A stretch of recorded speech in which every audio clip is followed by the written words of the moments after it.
Hello everyone and welcome to my channel, Rayne Yoga. I'm Bailey Rayne and welcome to your full moon in Leo reading. Now this is the second time I'm filming this because I was trying to film a new way on my computer, so it's all just like there, but the sound wasn't working. It wasn't recording my vocals, so I want to apologize in advance if I really kind of stutter over something. It's just because I had my groove going and I just lost my groove. But anyways, something I really want to touch on is our full moon in Leo is going to be a lot of energy that can be very aggressive, very self-centered, or people can come across this way, and even you can come across this way. So this is a great full moon to really be aware of your emotions and how you communicate with people, because we don't want to come across as demanding, controlling, in any way, shape, or form. We want to come from a place from the heart and not the ego, and all of that is very egotistical. But the beautiful part of Leo is that it's strong and creative, courageous, warm, loving energy. It can be. So we really want to come from that place and tune into that side of us and our creativity, of course, and being confident and courageous enough to move past any fears that are blocking you from really stepping into your creativity, stepping into your power of that lion energy that we all have in us. And a lot of times there's things that happen to us through our lives that make us feel not heard, not seen, not felt. And we fall back and fall back and fall back, and we're not stepping into our power anymore. We're not using our voices. We're not being the strong beings that we are, and we're falling more into codependency versus our own strength and being just on your own strong. So really be mindful too about who you're around this full moon. If you're around any aggressive energy, it can be triggering for you, that part of you is going to want to come out, because full moons are very emotional. That's why they always say the crazies are out on the full moon. It's all the energy is heightened and more intense.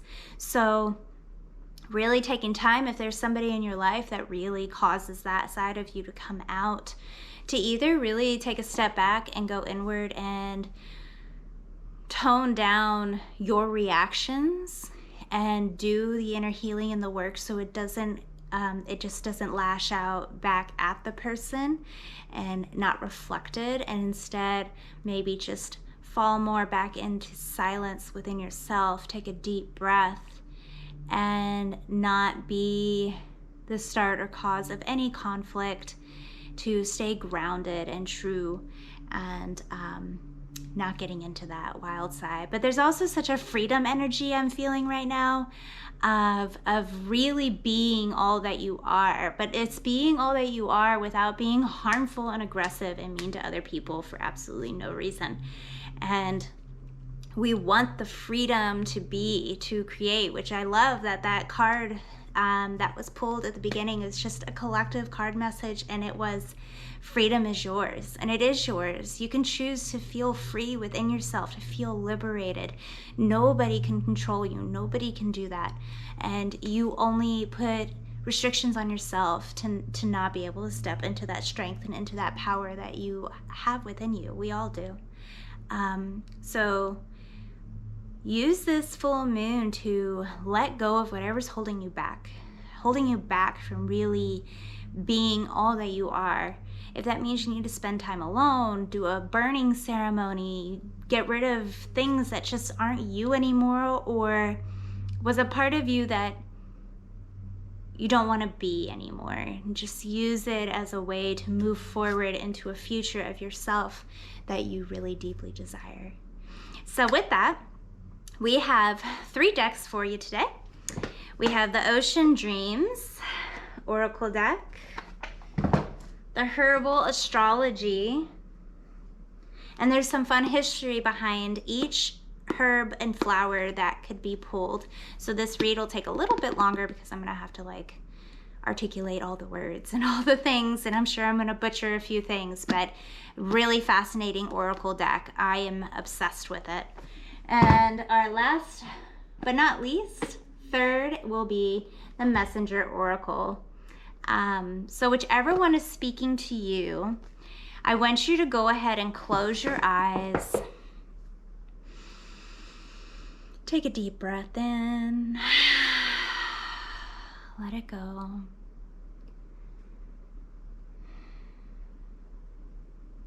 And take a moment to drop into yourself, into your heart, and then formulate a question from that place that maybe you need direction on, or maybe you don't have a question at all. You just want general guidance right now from Spirit.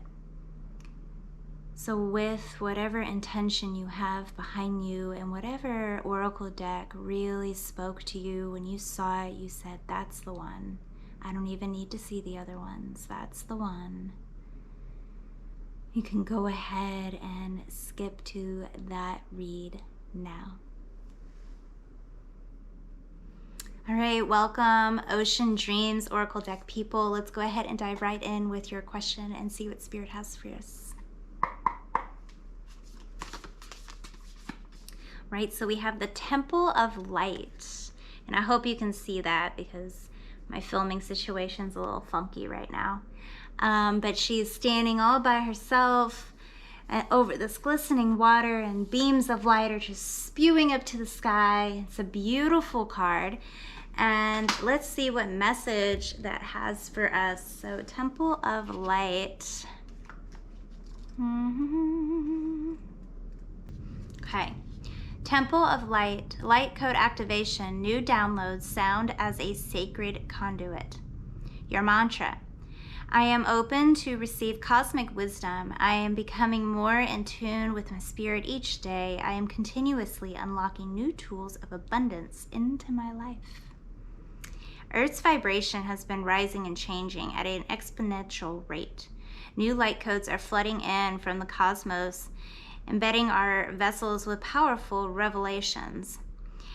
Our reality is shifting. The veil has been lifted. We are seeing through new eyes and feeling as though the world is morphing energetically. This is an activation process. The dormant light codes in your DNA and crystalline structures of creation and light within our bodies are waking up at this time. This is a sacred time to be alive on Earth. Many of us have returned here in order to incarnate into this light. We may use sound as a conduit to help us become more receptive to these new light codes. Sacred sounds such as solfago frequencies, I'm going to put that word at the bottom of the screen, and singing bowls are attuned to the cosmic music. This creates a healing resonance that reflects through our own vessels and raises our vibrations. Ooh, crystal bowls. You know they're my babies.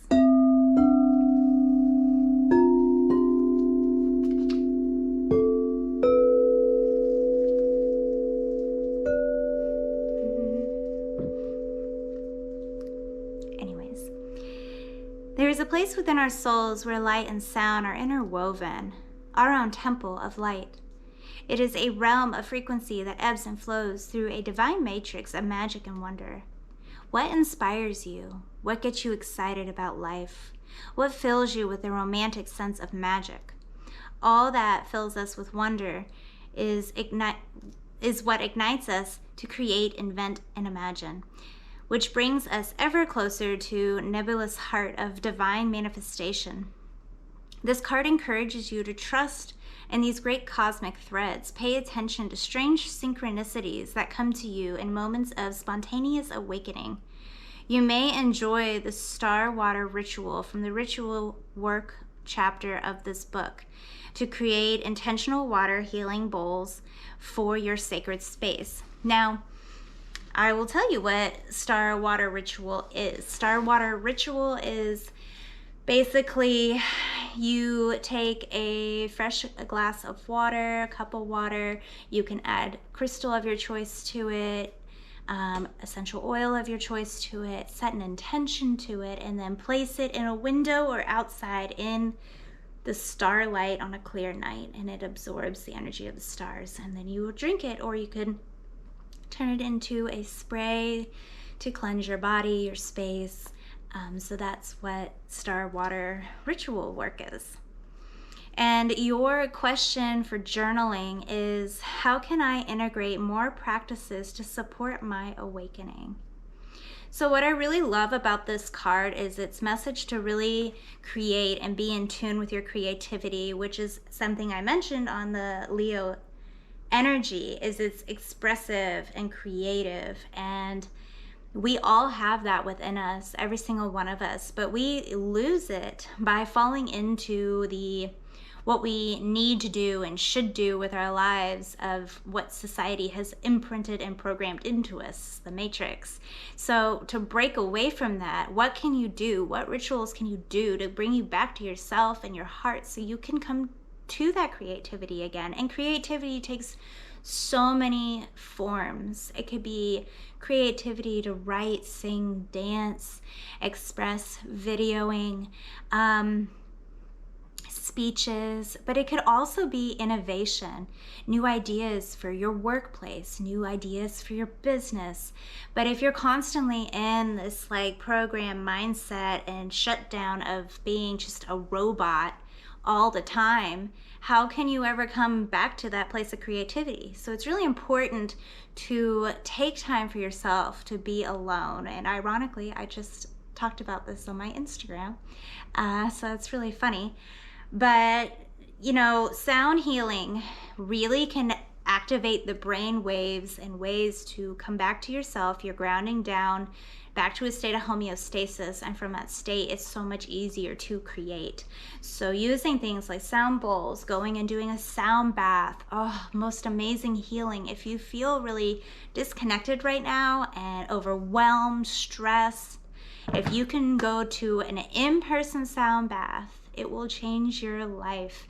But if you can't, there's plenty on YouTube you can listen to, connect into, feel into, put headphones on for sure, and really connect back to yourself and find that heart place center of your creativity of this full moon, and release what isn't allowing you to come to that space, because it doesn't need to be in your life. All right, guys, so thank you so much if you picked this Oracle deck. I am very, very grateful to you. So honored and happy to have you here on this channel. I'm sending you so much love, so much light. Don't forget to like and subscribe and share maybe. And I will see you all in my next video. Bye, guys. All right, hello, my Herbal Astrology Oracle deck people. These cards are so grounding, so earthy. I'm just seriously obsessed with them. They're my newfound favorite. Yeah, so let's dive right in and see what message Spirit has for you.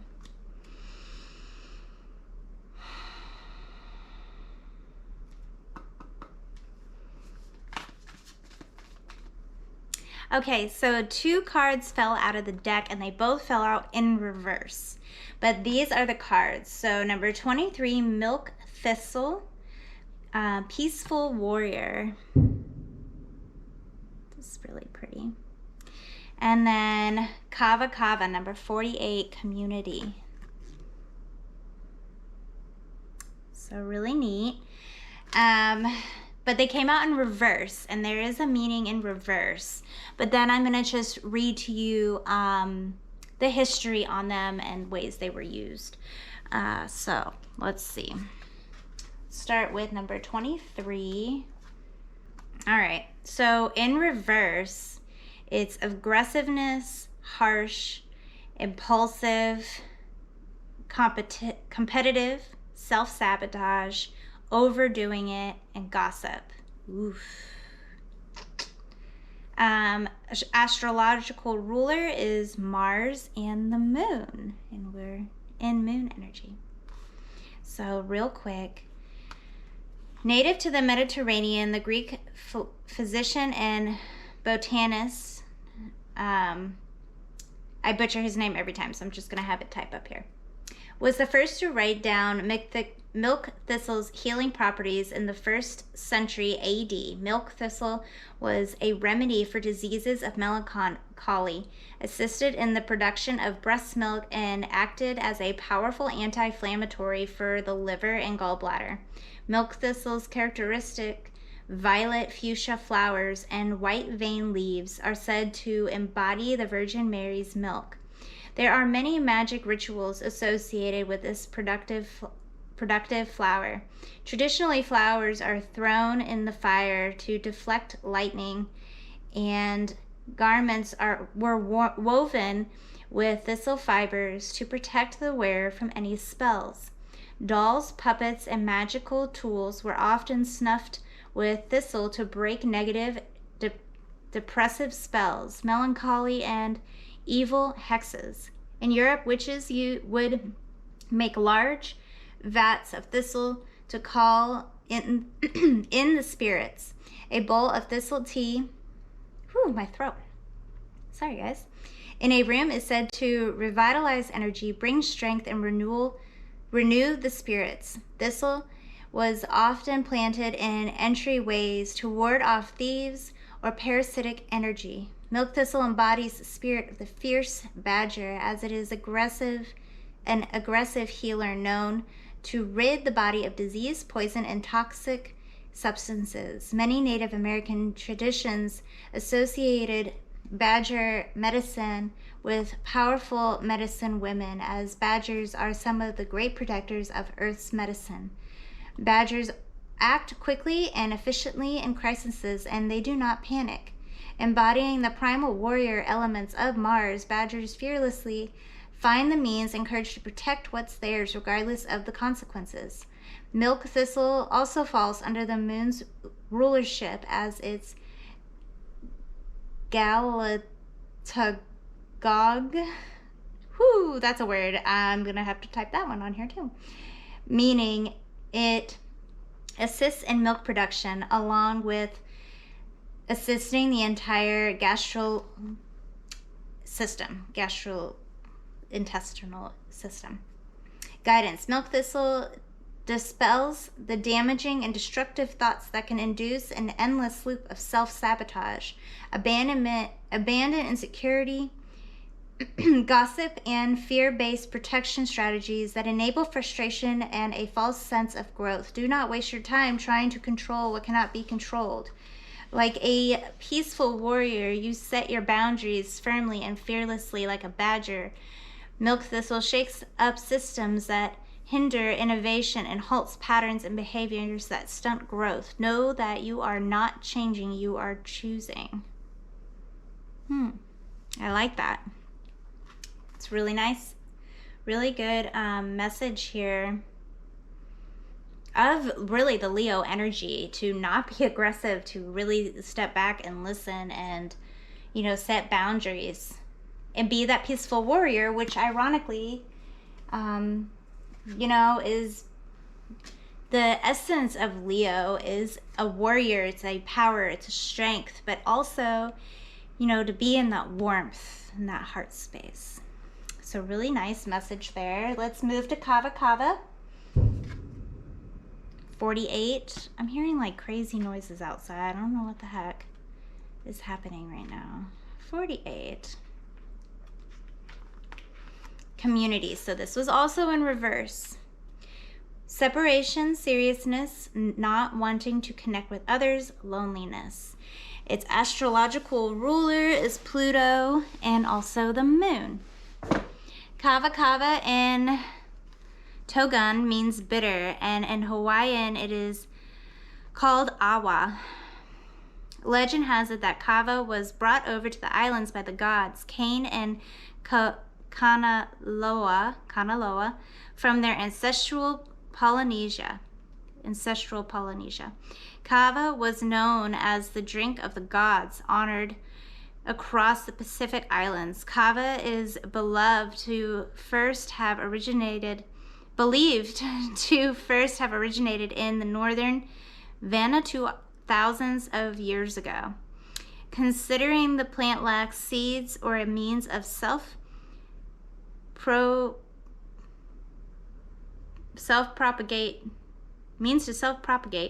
it is believed that it is tended to by gods until the first indigenous people arrived. Kava tea was regarded as a blessing and poured into shrines, then later drunk by the kahuna, a spirit leader of the ceremony.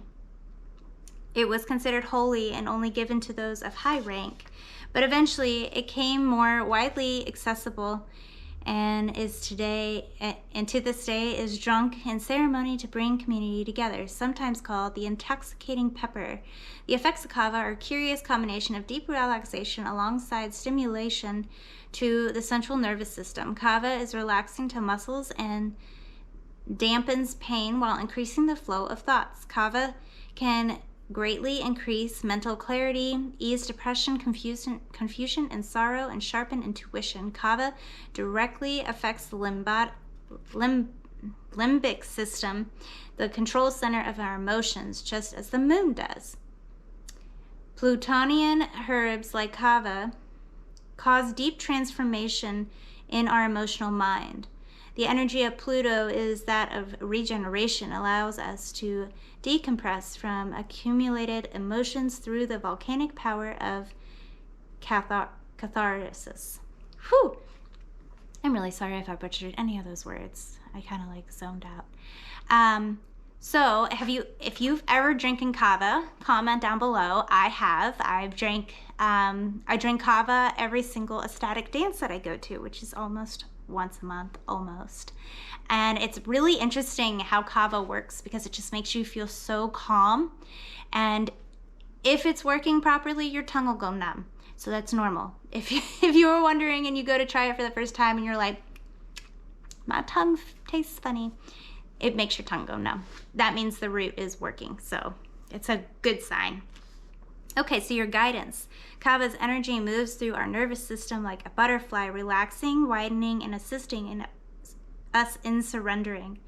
Although you might be amid an important moment in your life, remember that you don't have to do it alone. When you widen your circles intentionally, you receive support from the universe and others to join you on the path. To fully draw upon butterfly's medicine, it gently invites us to observe our position in the community in this moment. Are you a protector, creator, connector, or visionary? And how does this correlate this moment in your life alongside your personal evolution? Egg, caterpillar, cocoon, or butterfly? Oftentimes, finding your purpose within your community and parallels with your inner journey can provide great relief and meaning. Interesting. So really, whatever you're going through, if you're feeling that sense of that warrior, right, that peaceful warrior that the milk thistle was talking about, and you're really feeling that aggression, that self-sabotage, maybe it is a time that you tune into community and you pull the people together that are going to help you heal, that support you, that you aren't alone in any way, shape, or form, and to always remember that. And sometimes we can be so hard on ourselves because we feel these very human, very real feelings that we as self-developing, spiritual people feel like we could bypass, where that we're doing all this work. I shouldn't be feeling angry or doing harmful things to myself. I don't mean physically, but like mental thoughts, and that I can't believe I'm thinking this way, or I'm reacting this way, or I'm getting angry. And to understand that it's okay, like that's part of our human experience. And to not judge yourself for that, and to know you're supported and other people are here that totally get you or are here to help you. And if you feel that total disconnect, that you feel like you're not practicing what you preach, then know you're not alone, that there are people here to support you and believe the way you believe and can help ground you back and take you away from this craziness of life, and to have more compassion for yourself, and ward off all that negativeness because it's not necessary. And people can trigger that in you because you're human. You're still a human. You're not a god. You're not beamed up into the higher consciousness. You're still here. You're still a human, and it's normal to feel all the things you feel no matter what. So just know you're not alone, and you're supported and you're loved, and I'm so happy to have you here on my channel. And I'm sending you so much love and so much light. And if this reading helped in any way, shape, or form, or just you thought was really cool, like informative, though I'm sure I butchered a lot of words, please don't forget to like and subscribe and share. And I will see you all in my next video. Bye, guys. All right, my messenger oracle deck people, very happy, very grateful to have you here. Hold your question near and dear, and let's dive right in. All right, so we got Embrace Spirit. Beautiful eagle spirit. Oh, I saw an eagle the other day. It's just always breathtaking because it's so rare to see. Embrace Spirit. So let's see what she has to say. You are a spiritual being living a physical form. Embrace Spirit in your journey and reaffirm your connection to the divine. Fly to the heavens, but remember to look down and see that divine exists in the magical, natural world beneath you. Spirit dwells within all, in everything you see and know, and everything that you do not see and which is unknown. Both the creative and the destructive, the beautiful and the ugly, are born of divine. That's a really pretty message, and that's a great reminder that if your question had to do with what you're feeling inside, or if you're feeling the wrong thing, or you feel like you're doing something wrong, just remember that Spirit guides you no matter what. There is no right or wrong. There is beauty in the ugly. The negative has to have the positive, the yin and the yang. You have to have the darkness to find light. And if you feel heavy right now and like you're going through this darkness, there is light on the other side, because that's the balance between the two. And as long as you are here and you are present, you're doing the work, everything will fall as it should be. So trust that knowing. Don't ever give that up. And know you're always guided, and that you're also here on this earthy plane. We try so hard, and I said this in the last card read, we try so hard to elevate our consciousness and to do all these things to be this spiritual enlightened being, and that we're going to be perfect humans, and that it's only going to be peace and love always and forever, and what books do I need to read, and what all do I need to do to just be this higher version of myself. We forget. Look down. You're on this earth. Look at your body. You're a human. You got skin. You're right where you need to be, and you're gonna experience the human things. That's the balance between the two. And you're always gonna feel the human things. No matter how enlightened you are and awake you are, you're still gonna be sad if, you know, a loved one dies or an animal dies. Like that's part of the human experience, and to always remember and embody that. You have to have a balance of both. So whatever you're going through, just know and trust that everything is happening as it should. And if things seem really dark right now, you'll get through it and it'll be fine. Spirit is always there for you, so embrace that knowing always. And I'm actually going to do a whole video about this topic of we try so hard to be up here and not down here in this earth bodily, human, fleshy body thing. So look for that video coming out if you feel that's kind of where you're at right now and you need to resonate back to that message, because it is a big message I'm going through myself. So yeah, thank you so much for being here. I am truly honored and grateful, sending you so much love, so much light. Please don't forget to like and subscribe, and I will see you all in my next video.